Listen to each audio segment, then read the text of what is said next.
Hello guys, welcome to my YouTube channel Education for All. I hope you all are doing well.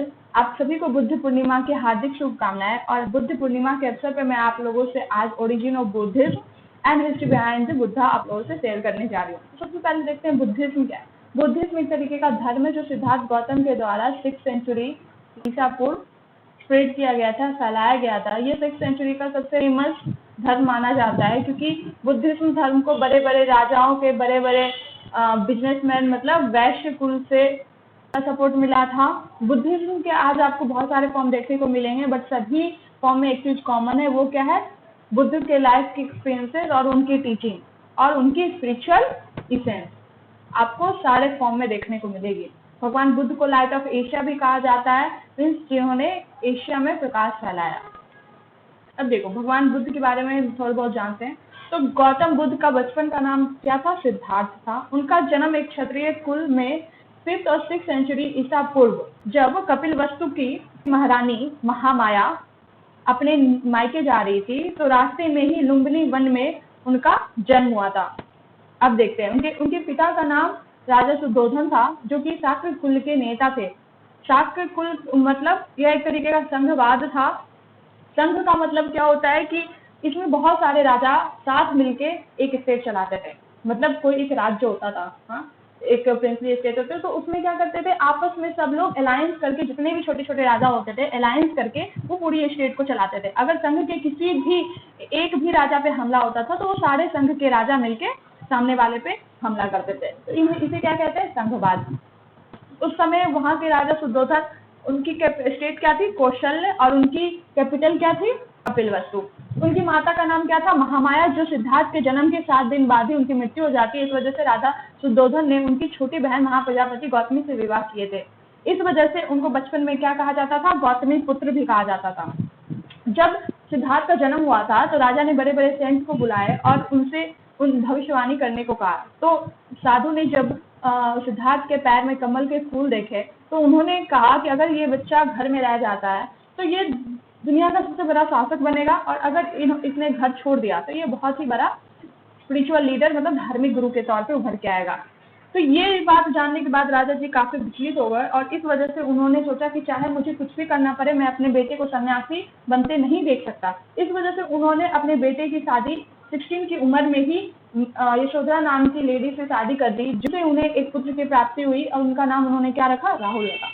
तो Buddhist legend के हिसाब से कहा जाता है कि महामाया जब गर्भवती होने वाली थी तो उन्होंने अपने सपने में अपने गर्भ में एक उजला हाथी जिनके 6 दांत है वो एंटर करते हुए देखा। इसका मतलब क्या होता है कि जो बच्चा उनके कोख में आया है वो बच्चा बड़े होकर या आगे चले बहुत बड़ा शासक बनेगा, या फिर उसे ज्ञान की प्राप्ति होगी और फिर वो एक स्पिरिचुअल धर्म गुरु के तौर पे उभर के आएगा। सिद्धार्थ जब 29 साल के हुए तो उन्होंने सोचा कि क्यों ना बाहर की दुनिया देखी जाए कि रियलिटी क्या है।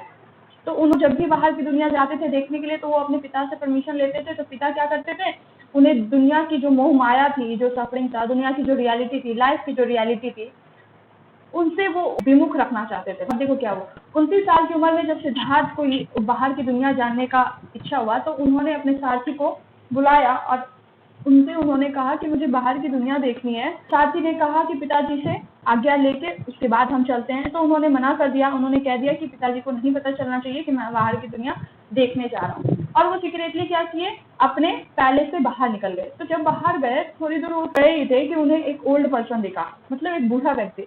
तो उन्हें बड़ा आश्चर्य हुआ क्योंकि उन्होंने कभी ये सब चीजें देखी नहीं थी।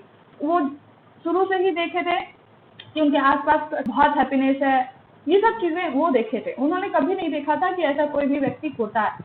तो उन्होंने अपने साथी से पूछा कि ये कौन है। तो उन साथी ने बताया कि ये एक बूढ़ा व्यक्ति है, ये जीवन के लास्ट स्टेज पे है और ये अब क्या हो गया है, लाचार हो गया है, इस वजह से ये दुख में। उसके बाद क्या हुआ, उन थोड़ी दूर आगे बढ़े तो उन्होंने एक बीमार व्यक्ति को देखा। तो वो उससे साथी से पूछे कि ये कौन है।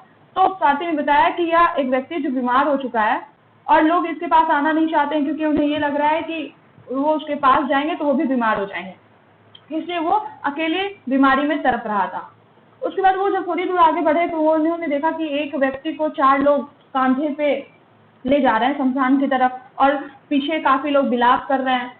तो उन्होंने पूछा कि ये क्या हो रहा है यहाँ। तो उन्होंने बताया कि इसने अपनी जीवन शैली पूरी कर ली है, ये मृत्यु को प्राप्त हो गया है, इस वजह से इसे लोग संस्कार के लिए शमशान ले जा रहे हैं, वहां इन्हें इनका डेड वहां पर इन्हें जला दिया जाएगा। ये सारी चीजें वो पहली बार देख रहे थे, वो काफी विचलित हो गए थे। उन्हें उन्हें लगा कि यार हम इतने दिन से जो चीजें देख रहे थे कि चारों तरफ खुशी ही खुशी है, सब लोग सुख में हैं, कोई भी दुख में नहीं है, बट यहाँ तो कुछ और भी चल रहा है, ये क्या है। उनके दिमाग में ये सब चीजें घूमने लगा कि आखिर चल क्या रहा है। उनके माइंड में बहुत सारे सवाल हो गए कि लोग मरते क्यों हैं, लोग बीमार क्यों पड़ रहे हैं, लोग तकलीफ में क्यों हैं। ये सारी चीजें उनके माइंड में घर कर गए। इसी वजह से क्या हुआ कि वो काफी परेशान रहने लगे। उन्होंने अपने पिताजी से जब बात की तो पिताजी को याद आ गया सेंट की बातें। इस वजह से वो ये कोशिश करने लग गए कि उनका बेटा कभी उन्हें छोड़कर ना जाए, वो राजा बने। इस वजह से वो चाहते थे कि वो दुनिया की मोह माया में बंध के रहे। इस वजह से बहुत सारी चीजें की गई जिनसे सिद्धार्थ को घर में रोक के रखा जाए, बट वो पूरे तरीके से चेंज हो चुके थे। अब देखो, एक बार क्या हुआ, उन्हें लगा कि उनके सवालों का जवाब ऐसे नहीं मिलेगा, तो उन्होंने घर त्यागने का ठान लिया। उन्होंने ये बात घर में किसी से नहीं कही और आधी रात में ही अपनी पत्नी और अपने बच्चे को एक बार देख के वो अपने सारथी के साथ घर छोड़ दिए। तो जब थोड़ी दूर गए तो वो अपने जो भी ज्वेलरी थी, जो भी कपड़े थे, वो सारे ज्वेलरी उन्होंने अपने सारथी को दे दिया और उन्हें कह दिया कि आप वापस चले जाओ और बता देना कि मैंने घर छोड़ दिया है। उसके बाद वो क्या किए, बहुत जगह भटके, जहां पर उन्हें लगता था कि कहीं से भी उनके सवाल का जवाब मिलेगा। वो हर जगह वो गए, बहुत सारे साधु से मिले, बहुत सारे संत से मिले। इन सब काम में, मतलब इस दौरान उन्हें 5 दोस्त मिले जिनके साथ वो पूरा भ्रमण करते थे, अपने सवालों का जवाब ढूंढ रहे थे, बट उन्हें कहीं सवाल का जवाब नहीं मिला। बहुत बड़े बड़े गुरु से मिले, साधु से मिले, बट उन्हें वो सवाल का जवाब मिल नहीं रहा था जो वो ढूंढ रहे थे। तो उसके बाद उन्होंने ठाना कि मुझे खुद से सवाल ढूंढना चाहिए और मैं अब खुद से ही सवाल ढूंढूंगा। तो उन्होंने घोर तपस्या, कठिन तपस्या करने का सोचा और इस वजह से क्या हुआ, उन्होंने सारी मोह माया जो भी होती है, भूख, प्यास, क्रोध, सब कुछ उन्होंने त्याग दिया और कठिन तपस्या करने लगे। उनकी कठिन तपस्या का ये कारण हुआ कि वो मृत्यु अवस्था में जाने लगे थे, उनकी हालत इतनी खराब हो गई थी। उस दौरान जब एक बच्ची ने उन्हें देखा इस हालत में, तो उन्हें वो खीर खिलाया। उन्होंने जब खीर खाया तो उनको रियलाइज हुआ कि फिजिकल प्रताड़ना दे के हम अपने जीवन की या हम अपने सवालों का जवाब नहीं ढूंढ पाएंगे। उन्होंने क्या किया, अपने 5 दोस्तों को वहीं छोड़ा और उसके बाद वो चले गए बोध गया, जो कि अभी प्रेजेंट डे आपको बिहार में मिलेगा। वहां पर उन्होंने पीपल ट्री के नीचे बैठकर फिर से तपस्या करना शुरू कर दिया। वहां पर जब उन्होंने राक्षस मारा को डिफीट किया, मारा कौन थे, तो मारा डेथ, रीबर्थ और डिजायर का ही नाम है। तो जब इनमें वो विजय प्राप्त कर लिए, इन तीनों चीज में उन्होंने जब विजय प्राप्त कर लिए, तब उन्हें एनलाइटमेंट हुआ, मतलब उन्हें अपना ज्ञान की प्राप्ति हुई। उसके बाद ही उनका नाम क्या पड़ गया, बुद्ध, मतलब जिनको ज्ञान की प्राप्ति हुई है। की प्राप्ति कब हुई, 35 साल की उम्र में उनको ज्ञान की प्राप्ति हुई। और आफ्टर एनलाइटमेंट, तो एनलाइटमेंट के बाद उन्होंने सोचा कि क्यों ना लोगों में अपनी शिक्षा फैलाई जाए ताकि उन्हें भी निर्वाण की प्राप्ति हो। निर्वाण मतलब क्या होता है कि आप अपने बर्थ, जो रीबर्थ साइकिल होता है ना, आप उसको तोड़ देते हो, मतलब उसको आप ब्रेक कर देते हो। हमारे हिंदू धर्म में उसे क्या कहा जाता है, मोक्ष की प्राप्ति। ठीक है, तो सबसे पहले उन्होंने अपनी टीचिंग उन्हीं 5 दोस्तों से की जो उनके साथ सवालों के जवाब ढूंढ रहे थे। सबसे पहली टीचिंग इन्होंने सारनाथ में दी थी। उसके बाद ये अपने बाकी की पूरी जिंदगी ऐसे ही भ्रमण करके लोगों को अपनी शिक्षाएं दी और इसी तरीके से उन्होंने अपनी बाकी के जीवन लोगों में शिक्षा बांटने और लोगों को जीवन की रियलिटी, हार्श रियलिटी के बारे में बताते ही पूरी जिंदगी निकल गई। भगवान बुद्ध की मृत्यु 483 ईसा पूर्व कुशीनगर में हुई थी। जब उनकी मृत्यु हुई थी उस समय उनका उम्र 80 वर्ष था। उन्होंने अपने अंतिम क्षण में कहा था कि उनकी मृत्यु का कारण किसी को भी ना बोला जाए और ना बनाया जाए।